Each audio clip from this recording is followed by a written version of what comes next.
Set consist of selector and declaration block. आप यहाँ पे इजीली देख सकते हैं, ये सिलेक्टर डिक्लेरेशन के ये ब्लॉक है और ये सिलेक्टर का ब्लॉक है।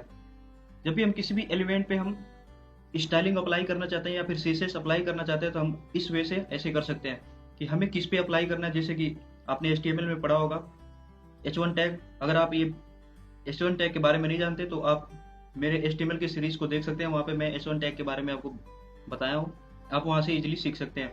तो ये H1 जो यहाँ पे टैग है, एलिमेंट है, उस पे हमने ये अप्लाई किया है कि जो H1 टैग के अंदर जो भी हमने टेक्स्ट पास किया है उसके कलर, उसका जो कलर हो वो ब्लू हो और उसकी जो फॉन्ट साइज हो वो 15 पिक्सल हो। तो ये यहाँ पे जो कलर यहाँ पे है ये इसकी प्रॉपर्टी होती है, और जो हम उसके आगे वैल्यू देते हैं, यानी कि यहाँ पे जो ब्लू हमने दिया है वो वैल्यू उसकी हो जाएगी। तो प्रॉपर्टी और वैल्यू दोनों ये एक साथ आते हैं और बीच में ये कोलन के हेल्प से ये सेपरेट होते हैं। और यहाँ पे अगर हमें बहुत सारी स्टाइलिंग अगर एक साथ अप्लाई करनी होती है तो हम यहाँ पे सेमी कोलन का यूज करते हैं। तो आप ये इजिली देख सकते हैं, ये एक सिंटेक्स है। मैं आपको और भी अच्छे से आगे की वीडियो में समझाऊंगा जब मैं इन सारे टैग को यूज करूंगा, एलिमेंट्स को यूज करूंगा, और जब भी स्टाइलिंग हम करेंगे तो आप ये वहाँ पे इजिली सीख सकते हैं। ये जस्ट एक डेमो था दिखाने के लिए कि ये सिंटेक्स इसका कैसे होता है। और यहाँ पे अब बात करते हैं हम सिलेक्टर की। तो सिलेक्टर यहाँ पे 3 तरीके के होते हैं, एक एलिमेंट सिलेक्टर, आईडी सिलेक्टर और एक क्लास सिलेक्टर।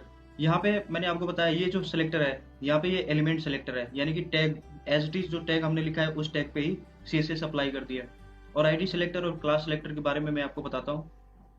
जैसे कि आप देख लीजिए पैराग्राफ टैग जो होता है एचटीएमएल में, तो पी टैग से हम यूज करते हैं। तो ये एलिमेंट सिलेक्टर ये हो गया कि पी टैग पे हमने टेक्स्ट अलाइन किया, यानी कि जो उसके अंदर हमने कंटेंट लिखे हैं, जो भी टेक्स्ट लिखे हैं वो सारा पूरी वेबसाइट के सेंटर में आ जाए, वो पूरे वेब पेज के सेंटर में आ जाए और उसकी फॉन्ट की जो कलर हो वो रेड हो।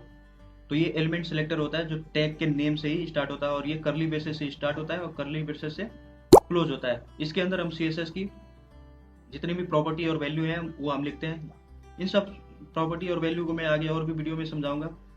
ये मैं जस्ट एक डेमो बता रहा आपको ये सिलेक्टर्स के बारे में, तो आप यहाँ पे इजीली देख सकते हैं। यहाँ पे ये टेक्स्ट अलाइन ये इसकी प्रॉपर्टी है और यहाँ पे वैल्यू उसको सेंटर दी गई है। ऐसे ही यहाँ पे कलर टेक्स्ट का जो है वो रेड दिया गया है। तो आप देख सकते हैं ये एलिमेंट सिलेक्टर था। अब यहाँ पे आप देखिए दोस्तों, ये है आईडी सिलेक्टर।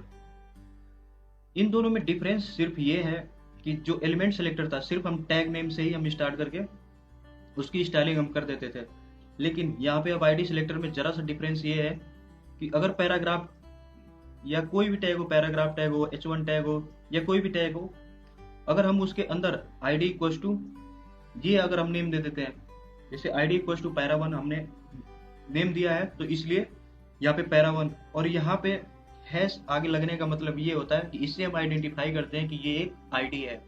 तो आप इस चीज को ध्यान रखें कि जहाँ पे भी स्टाइलिंग में ये नेम के आगे अगर हैश लगा हुआ है तो आप ये इजिली आइडेंटिफाई कर सकते हैं कि ये एक आईडी है। और बाकी स्टाइलिंग इसके अंदर एज इट इज जैसे पहले एलिमेंट सिलेक्टर में था वैसे ही यहाँ पे आईडी सिलेक्टर में भी होगा। अब तीसरा देखते हैं क्लास सिलेक्टर के बारे में। ये भी सेम एज इट इज वैसे ही है जैसे यहाँ पे आईडी सिलेक्टर में था, एलिमेंट सिलेक्टर में था, और यहाँ पे भी देख सकते हैं स्टाइलिंग वगैरह वैसे ही हुई है, प्रॉपर्टी वैल्यू और सेमीकोलन से सेपरेट।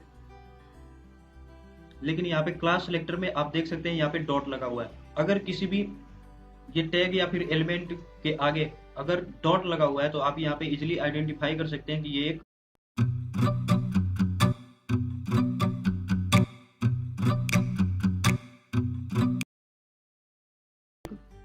क्लास सिलेक्टर है। तो दोस्तों इस तरह से आपने देखा कि जो 3 टाइप के सिलेक्टर है, एलिमेंट, आईडी और क्लास सिलेक्टर, तो यहाँ पे आप इजीली आइडेंटिफाई कर सकते हैं क्योंकि इस टाइप का सिलेक्टर है। और इसको हम अपने सीएसएस में हम यूज कैसे करते हैं इसको मैं आगे की वीडियो में बताऊंगा। तो इस तरह से आप ये रेफरेंस के लिए आप ये चीज़ याद रखें कि हम कैसे इन सारे सिलेक्टरों को कैसे डिफाइन करते हैं। अब यहाँ पे एक और चीज़ होती है यहाँ पे ग्रुप सिलेक्टर। ये थोड़ी ऑप्शनल होती है, ये इनके लिस्ट में नहीं आती, बट फिर भी ये एक सिलेक्टर है।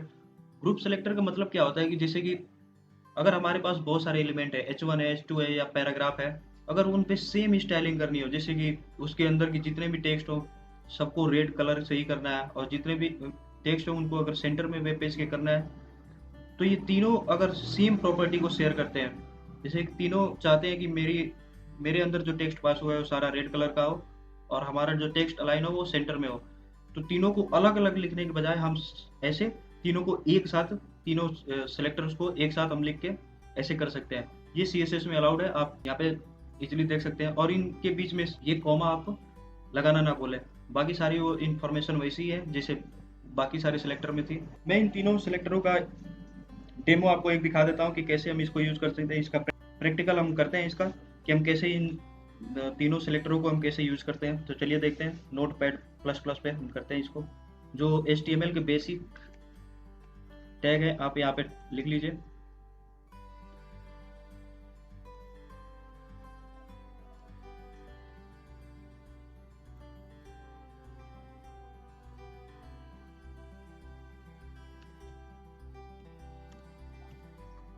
यहाँ पे HTML की ये ऊपर हेड होगी और ये बॉडी होगी।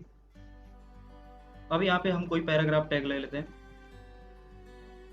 जस्ट ये सिंपल समझाने के लिए। इसको मैं ऐसे ही रहने देता हूँ, यहाँ पे क्लियर दिखे। जैसे मैं यहाँ पे लिख देता हूँ दिस इज पैराग्राफ 1। इसको सेव कर लेते हैं।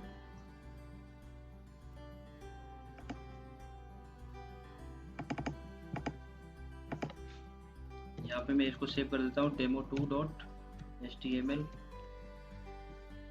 इसको हम अगर ऐसे रन करके देखें तो ये इजीली देख लीजिए, ये ऐसे आता है जिसमें ना कोई स्टाइलिंग है ना कुछ है। अगर अब हम इसमें स्टाइलिंग करने जाएं सिलेक्टर के थ्रू तो देखिए हम कैसे करते हैं। ये हेड टैग के अंदर हम यहाँ पे स्टाइल टैग लगाते हैं अगर हमें कोई CSS अप्लाई करना है इंटरनली। मैं आपको आगे भी बताऊंगा कि CSS अप्लाई किस किस तरीकों से कर सकते हैं, इंटरनल, एक्सटर्नल या फिर इनलाइन। ऐसे मैं आपको जस्ट एक डेमो के लिए बता देता हूँ कि यहाँ पे अगर हम किसी टैग के अंदर स्टाइलिंग करें तो वो इनलाइन होती है। अगर हमें यहाँ पे हेड के अंदर करें स्टाइल टैग के अंदर तो वो होती है इंटरनल स्टाइलिंग। और हम अगर एक्सटर्नल एक स्टाइल शीट बना लें और फिर उसको यहाँ पे लिंक करें तो वो होती है एक्सटर्नल स्टाइल शीट। अगर आपको ये समझ में नहीं आया तो कोई बात नहीं, मैं आपको इसके लिए एक अलग से वीडियो बनाऊंगा, आप वहाँ पे इजीली सीख सकते हैं। तो यहाँ पे एक स्टाइल टैग।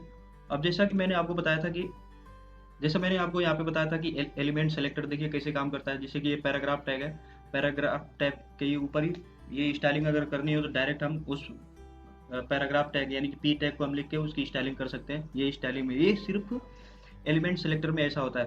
तो चलिए देखते हैं इसको हम कैसे कर सकते हैं। यहाँ पे P एलिमेंट यहाँ पे टाइप करिए। अब यहाँ पे मैं जैसे इसका कलर चेंज करना चाहता हूँ, टेक्स्ट कलर मैं कर देता हूँ रेड। और यहाँ पे टेक्स्ट की साइज को हम यहाँ पे इंक्रीज कर देते हैं। इसकी बाय डिफॉल्ट साइज से ये थोड़ी सी बड़ी होगी, जैसे कि मैं इसको कर देता हूँ 15 पिक्सल। इसको सेव करते हैं और देखते हैं इसकी आउटपुट देखते हैं हम।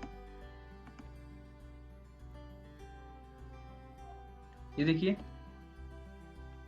यहाँ पे इसका कलर चेंज हो गया। यहाँ पे मैं इसकी साइज को और बढ़ा देता हूँ। ये आप देख सकते हैं यहाँ पे इजीली ये इसकी साइज यहाँ पे इंक्रीज हो गई। तो ये था एलिमेंट सेलेक्टर। अब हम देखते हैं कि जो हमारा ID सेलेक्टर था वो कैसे वर्क करता है। जैसे कि ये हमारा जो ID सेलेक्टर था इसके एग्जाम्पल को हम देखते हैं कि कैसे हम ID सेलेक्टर हम किसी में अपने CSS में कैसे हम यूज कर सकते हैं। तो चलिए देखते हैं। मैं यहाँ पे फॉर पैराग्राफ टैग ही ले लेता हूँ। इसको करते हैं पैराग्राफ 2। इसको सेव करते हैं और यहाँ पे अब दोस्तों हमने देखा था ID में एलिमेंट नेम के आगे हैश टैग लगा होता, तो यहाँ पे हमें ID यहाँ पे लिखना पड़ेगा। अगर हमें सिर्फ यहाँ पे इस पैराग्राफ के ऊपर हमें स्टाइलिंग अप्लाई करनी है तो हम इस पैराग्राफ के स्टार्टिंग टैग में हम यहाँ पे ID डिक्लेयर करेंगे। ID का हम यहाँ पे नेम देंगे, कुछ भी आप नेम दे सकते हैं, अपना भी नाम दे सकते हैं या जो भी आप नेम चाहें वहाँ पे दे सकते हैं। अब ये स्टाइलिंग यहाँ पे होगी तो इस ID सेलेक्टर को हम यूज करके सिर्फ उस पैराग्राफ टैग पे इस पैराग्राफ टैग पे हम स्टाइलिंग कर सकते हैं। तो देखिए हम इसको कैसे करते हैं। यहाँ पे हैश फिर पैरा 1 और यहाँ पे हम कर देते हैं बैकग्राउंड कलर येलो। ऐसे आप बहुत सारी यहाँ पे प्रॉपर्टी वैल्यू लिख सकते हैं। फिलहाल मैं अभी एक ही रखता हूँ यहाँ पे। इसको रन करके देखते हैं। ये देखिए दूसरी पैराग्राफ है जिस पे स्टाइलिंग हुई है। ये एक आईडी सेलेक्टर के थ्रू हमने ये पैराग्राफ की स्टाइलिंग कर ली। अब हम देखते हैं कि जो क्लास सेलेक्टर था, ये यहाँ पे जो डॉट लगा हुआ है, इससे हम आइडेंटिफाई कर सकते हैं कि ये क्लास सेलेक्टर है। इसको हम यूज़ करके कैसे हम अपने किसी एलिमेंट पे या फिर किसी टैग पे कैसे हम CSS अप्लाई करते हैं क्लास सेलेक्टर के थ्रू। जो हम क्लास डिक्लेयर करते हैं उसके नेम के आगे डॉट लगाते हैं तो वो क्लास सेलेक्टर हो जाता है। चलिए इसका एग्जाम्पल देखते हैं। मैं यहाँ पे एक और पैराग्राफ टैग ले लेता हूँ। आप ऐसे कोई भी यहाँ पे टैग ले सकते हैं, H1 टैग हो, पैराग्राफ हो, प्री टैग हो, या डीप टैग हो, स्पैन टैग हो, कोई भी टैग हो, आप वहाँ पे ये चीज़ अप्लाई कर सकते हैं। डायरेक्ट आप यहाँ पे कर सकते हैं। अब यहाँ पे मैं लिख देता हूँ दिस इज पैराग्राफ 3। अब इसके अंदर क्लास सेलेक्टर है, इसलिए हमें यहाँ पे क्लास लिखना पड़ेगा इक्वल टू, यहाँ पे डबल इन्वर्टेड कामा के अंदर। अब हमें यहाँ पे भी नाम देना होगा, इसको यूनिकली आइडेंटिफाई करने के लिए हमें यहाँ पे नाम देना होगा। तो यहाँ पे हम दे देते हैं पैरा क्लास। कोई भी आप नेम दे सकते हैं, लेकिन आपको ध्यान ये रखना है कि यहाँ पे जो जैसे भी आपने यहाँ पे स्पेलिंग लिखी है एज इट इज, यहाँ पे जब हम CSS अप्लाई करेंगे तो बिल्कुल एज इट इज वैसी होनी चाहिए। अगर जरा से भी उसमें मिस्टेक हुआ तो वो वर्क नहीं करेगा। अब यहाँ पे हमें क्लास सेलेक्टर लगाना है तो इसलिए डॉट लगाएंगे हम। फिर उसके बाद से क्लास का नेम जो है पैरा क्लास आप यहाँ पे यूज करके फिर हम इसकी स्टाइलिंग करते हैं। यहाँ पे हम कलर दे देते हैं, ग्रीन कलर दे देते हैं टेक्स्ट को। अब इसकी आउटपुट को चेक करते हैं हम। ये देखिए तीसरा पैराग्राफ आ गया, ये क्लास सेलेक्टर के थ्रू हुआ, और ये आईडी सेलेक्टर और ये एलिमेंट सेलेक्टर। तो दोस्तों आपने इस तरीके से देखा कि हम कैसे क्लास सेलेक्टर, आईडी सेलेक्टर और एलिमेंट सेलेक्टर की यूज से हम कैसे CSS अप्लाई कर सकते हैं अपने किसी भी टैग पे या अपने वेब पेज पे। तो दोस्तों अब हम देख लेते हैं ग्रुप सेलेक्टर का एग्जांपल। यहाँ पे हम 2-3 एलिमेंट एक साथ हम यूज कर सकते हैं, 2-3 टैगों को एक साथ हम स्टाइलिंग प्रोवाइड कर सकते हैं CSS के थ्रू। तो चलिए हम देखते हैं ग्रुप सेलेक्टर का एग्जांपल। यहाँ पे जो मैंने 3 टैग यहाँ पे लिए हैं, इसको मैं यहाँ पे रिमूव कर देता हूँ ग्रुप सेलेक्टर को जस्ट समझाने के लिए।